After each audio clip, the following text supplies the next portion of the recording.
Bon Ramadan à toutes et à tous, ravi de vous retrouver chers téléspectateurs dans cette nouvelle édition dans votre émission hebdomadaire Indice, votre fenêtre sur le monde de l'économie, sur le monde des chiffres ici en Égypte. En fait, jeudi dernier, 30 mars, la Banque centrale d'Égypte a augmenté ses taux d'intérêt jour au jour de 200 points de base, et ça à la suite d'une réunion de son comité de politique monétaire déclarant qu'elle visait à maîtriser l'inflation élevée. La banque égyptienne a fixé le taux de prêt à 19,25%, le taux de dépôt à 18,25%. En février, l'inflation galopante est passée de 25,8%. En janvier, à 30,9%, son plus haut niveau en 5 ans et demi. L'inflation de base en février a atteint un niveau record de 40,3%. Donc, le comité de politique monétaire souligne que la mise en place d'une politique monétaire stricte est une condition nécessaire pour atteindre les objectifs d'inflation de la BCE, de la Banque centrale d'Égypte, bien sûr, de 7% en moyenne d'ici le quatrième trimestre de 2024 et de 5% en moyenne d'ici le quatrième trimestre 2026. Donc, c'est ça toujours selon les déclarations, le communiqué lancé par le comité monétaire de la Banque centrale égyptienne. Donc, l'impact de ça sur l'économie égyptienne, sur la consommation, sur quand même la production, sur la monnaie nationale et avant tout sur l'inflation. Tout ça, on va savoir, on va analyser ensemble durant les prochaines minutes à travers l'intervention téléphonique de notre invité, M. Ahmed El-Lissi Nassef, le grand écrivain, le grand économiste égyptien. M. Ahmed El-Lissi Nassef, bonjour et bon Ramadan. Bonjour à vous, monsieur, joyeux Ramadan. Merci beaucoup. Et comme vous savez, le Ramadan, bien sûr, c'est le mois de jeûne, mais plutôt c'est le mois de consommation. Selon les attitudes des Égyptiens, spécialement pendant ce mois sacré de Ramadan. Justement, j'aimerais savoir votre lecture en ce qui concerne les raisons qui ont poussé la Banque centrale égyptienne à hausser, à augmenter ses taux d'intérêt jeudi dernier de 200 points de base. Écoutez, c'est un peu compliqué. Donc, on doit commencer par le début. La Banque centrale égyptienne, et maintenant qu'on est sous la leadership du président Sisi, est en train de faire ce qui est juste et ce qu'on doit faire dans le domaine économique. Pour la première fois, j'ose dire, pour plus que 40 ans, si vous voulez. On a la situation est comme suite. Et on peut discuter pourquoi on est dans cette situation. Mais la situation sur le terrain est qu'on a trop de liquide, d'argent liquide sur le marché égyptien qui est en train de renforcer l'inflation. Donc, la Banque centrale est obligée d'augmenter ou utiliser des mesures pour réduire la quantité du cash sur le marché pour contrôler l'inflation. Et il y a deux mesures que la Banque centrale a utilisées et est en train d'utiliser encore, ce qui sont, un, le taux d'intérêt, et deux, la demande ou le réserve obligatoire par les banques. Ça, on va discuter pourquoi on est là. Mais quand on est là, c'est ça la solution. On n'a pas beaucoup de choix. Il y a trop d'argent sur le marché. La seule façon, c'est de contrôler l'inflation, parce que sinon, les prix vont plomber et peuvent aller très très loin. Et on a un manque de devises. Donc, la seule solution, c'est d'utiliser les moyens que la Banque centrale a chez lui, de réduire la quantité de cash sur le marché. Et ils sont en train d'utiliser le taux d'intérêt et les réserves obligatoires par les banques chez la Banque centrale. Okay? Ouais. Donc, malheureusement, pour faire une omelette, on doit casser les œufs. Et ils sont en train de casser les œufs maintenant pour contrôler l'économie. Sinon, ça peut partir dans toutes les dimensions. Pourquoi on est là? Ouais. Ça, c'est la question qui est intéressante. Malheureusement, en 1977, quand l'Égypte a pris la politique de libération économique, la Banque centrale, la Banque mondiale et le IMF ont demandé à l'Égypte de bouger les prix ou le taux de change du livre égyptien. Ouais. Parce qu'on sortait la période socialiste. Donc, en 18 et 19 janvier 1977, on a eu des troubles sociaux dans le pays. Le président Sadat a pris une décision qui peut-être, pour contrer la situation, de annuler les décisions qu'il avait prises. Peut-être que ça a été la bonne chose à faire, mais il n'a pas revenu une deuxième fois pour cette politique. Le président Moubarak est venu après lui. Donc, pour une somme de 40 ans, l'Égypte était en train de subventionner le prix de devises et pas les marchandises ou les Égyptiens qui avaient besoin d'une subvention. Ce qui voudrait dire quoi? Ce qui voudrait dire, si on importait du saumon fumé, si on importait du chocolat suisse, du lingerie français, l'Égypte était en train de subventionner tout ça parce que tout ça a été importé en devises et on était en train de subventionner le prix de devises. Donc, on a vraiment économisé ou un peu consommé un peu trop l'économie égyptienne pour 40 ans.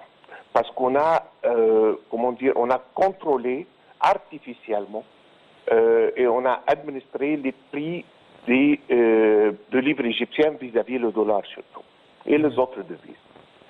Là, après 40 ans, c'est comme un truc à pression. Donc, une marmite à pression, ok? Après 40 ans, on est en train d'ouvrir le couvercle. Et devinez quoi? Elle est en train de boum, ok? Exploser dans notre visage, si vous voulez. Et c'est là l'exposition qu'on est en train de payer le prix pour les 40 ans passés où on a trop administré et mal géré, si vous voulez, pour être tout à fait honnête, comment on a géré l'économie et le prix. Ce qui est en train de se passer aujourd'hui, c'est la bonne chose sur le niveau économique. Mais ça a un prix qui est assez dur sur le niveau social. Parce qu'on a, surtout en Égypte, on a des phénomènes qui sont très égyptiens et très uniques. On a le phénomène des Égyptiens qui partent travailler, surtout dans le Golfe ou l'Arabie, et l'économisent pour 15, 20 ans, une somme d'argent. Il vient et dépose cette somme d'argent dans la banque pour recevoir presque un genre de retraite qui devient comme presque un salaire mensuel. Donc, ces gens ont vu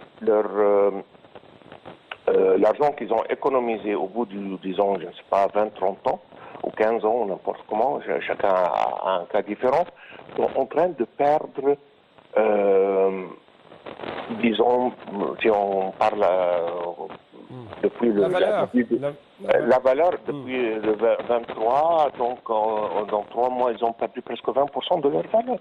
Imaginez que vous avez passé 20 ans en train d'économiser cet argent et vous êtes en train de l'avoir évaporé sous votre yeux. Donc ça fait très mal au cœur. Je peux comprendre ça parfaitement. Mais malheureusement, que se dire, moi je ne suis pas une exception, hein, je suis touché comme tout le monde par ça. Mais pour être correct, on est pour la première fois en train de faire face à nos problèmes. Ouais. On est pour la première fois, au bout de 40 ans plus, on est en train de vraiment attaquer le problème comme il faut.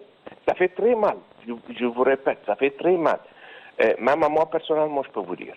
Mais on est en train de travailler dans la bonne direction parce que aussi, et ça c'est une dimension. Donc comment on a géré dans le passé et on est en train de payer le prix malheureusement aujourd'hui. Oui. Mais ça prend beaucoup de courage de la part de présidence ici et de la part de l'administration Oui. pour prendre des décisions pareilles. Monsieur Ahmed Lessi, ce n'est pas pour la première fois que la Banque centrale égyptienne a haussé ses taux d'intérêt. Mais sur le terrain, on trouve que même avec cette hausse, on n'a pas pu juguler l'inflation galopante selon tous les analystes.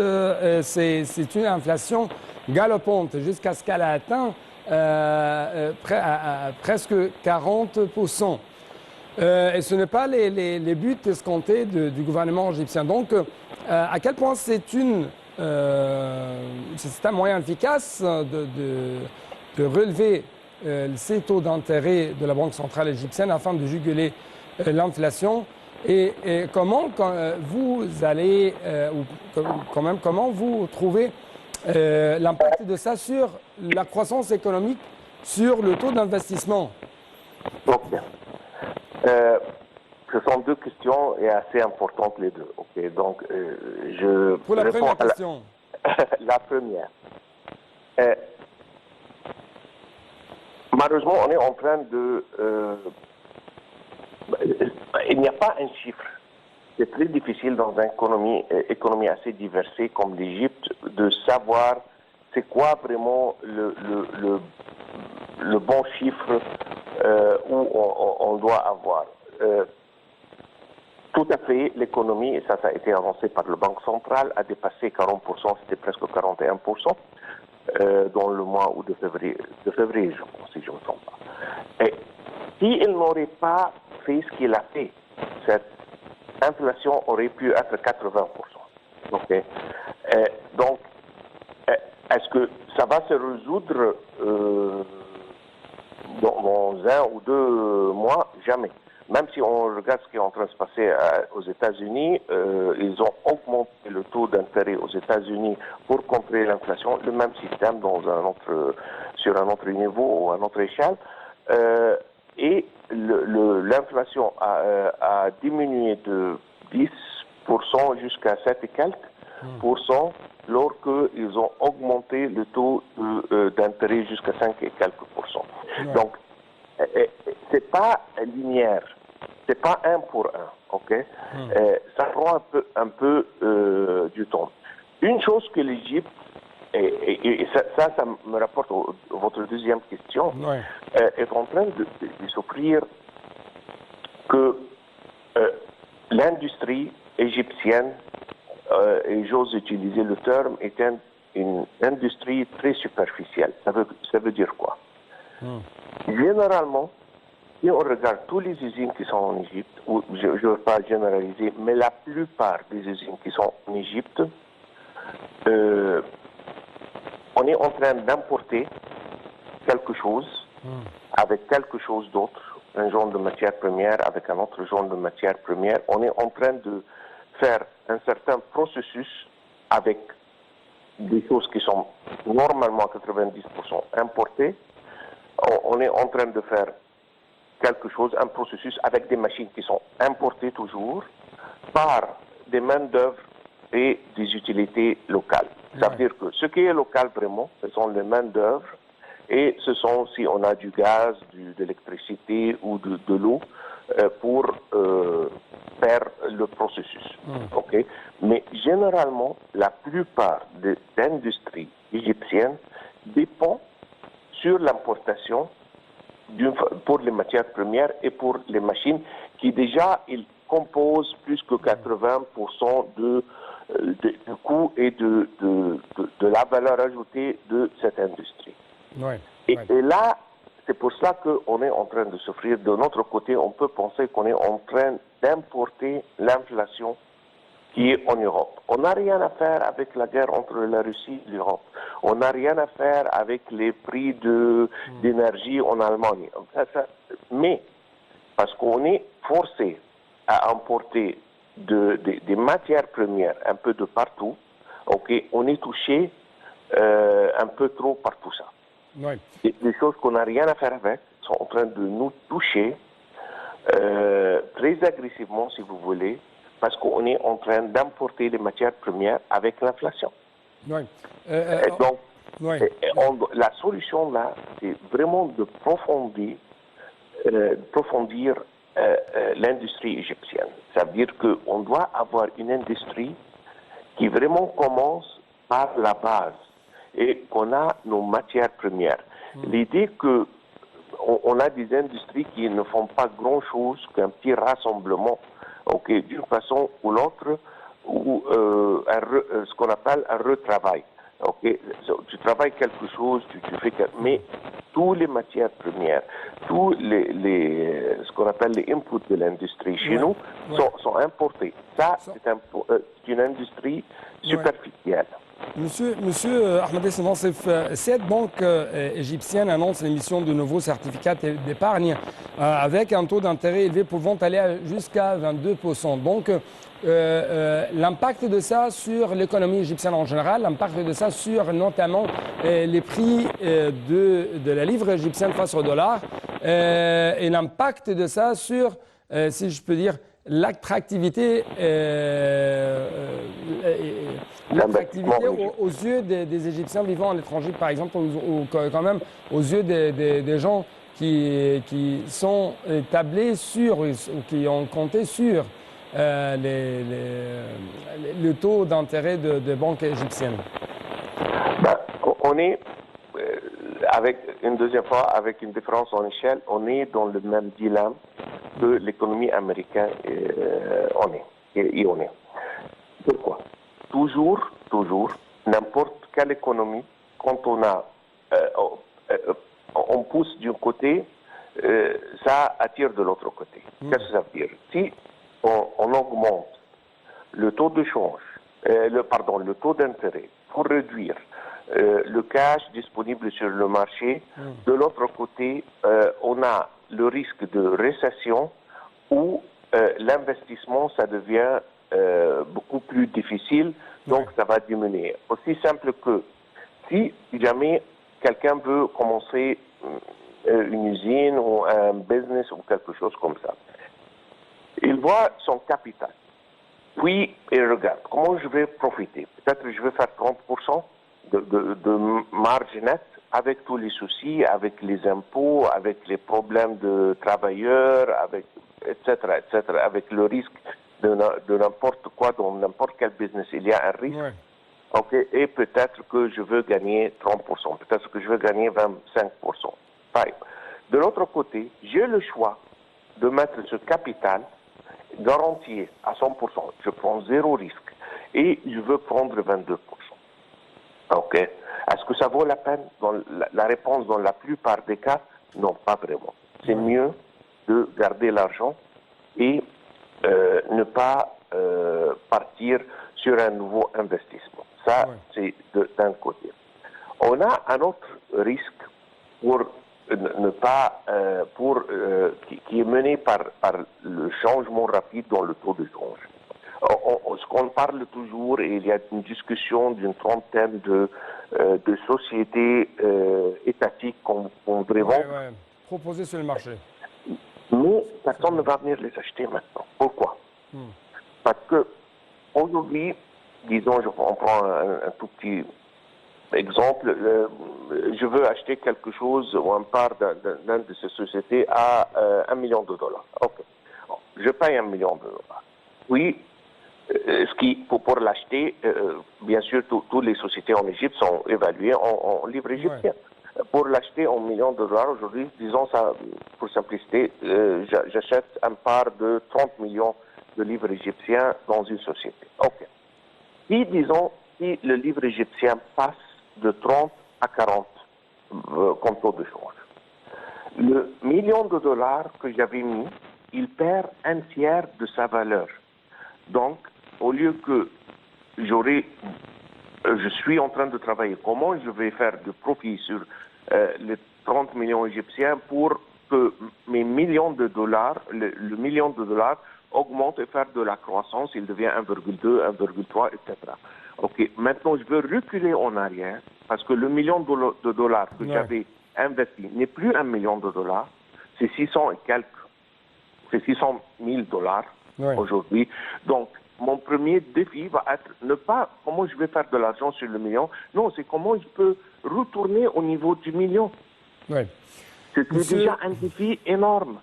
Et là, les investisseurs craignent que ça va se passer, parce que c'est déjà passé, on avait en décembre dernier, on avait investi un montant on avait pas mal des investisseurs qui sont venus, ils ont acheté dans CIB, Oui. Monsieur Ahmadine, sinon, malheureusement, on a atteint la fin de cette édition. C'est pourquoi je n'ai plus de temps pour vous donner un peu plus d'espace pour parler en détail, en analyse de l'impact de cette hausse de ces taux d'intérêt de la Banque centrale égyptienne sur l'économie égyptienne. Donc, merci beaucoup pour votre intervention téléphonique. Et c'était tout pour cette édition.